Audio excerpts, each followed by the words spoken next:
एक दुखी रोबोट जिसको सब बेकार समझते थे, उसको कोई काम नहीं देता था। वही उसके जैसे सारे रोबोट्स अच्छा काम करते थे और पैसे कमाते थे। इस बेचारे रोबोट के पास कोई काम नहीं था, जिसके कारण वह भूखा और दुखी रहता था।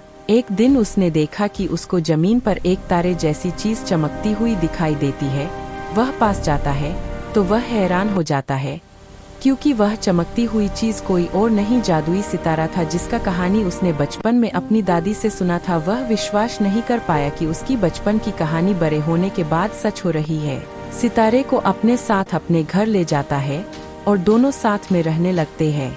वह अपने दोस्त सितारे के साथ बहुत खुश था, उसका ख्याल रखता था। दोनों साथ में खूब खेला और मस्ती करते थे। बहुत समय बीत जाता है।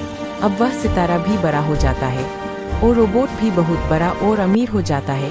सितारे को उसके मम्मी पापा की बहुत याद आने लगती है और घर जाना चाहता है। उसने अपने दोस्त रस्टी को यह बात बताई, जिसे रस्टी रो पड़ता है और दुखी हो जाता है। अपने दोस्त सितारे के लिए वह अपने दोस्त को जाने नहीं देना चाहता, पर रस्टी को दुखी देख वह उसे जाने देता है और उसके लिए रॉकेट बुकिंग कर देता है, जिसमें सितारा बैठकर अपने घर मम्मी पापा के पास जा सके।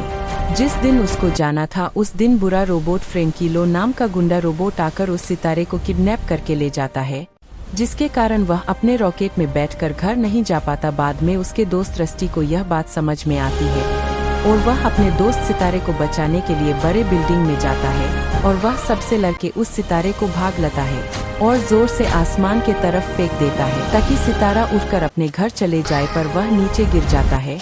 फिर से सितारा को इस बार बहुत जोरों से फेंकता है। इस बार सितारा आसमान में पहुंच जाता है, अपने घर चले जाता है, पर वह अभी तक दुखी है, क्योंकि आपने उसको अभी भी लाइक और सब्सक्राइब नहीं किया है।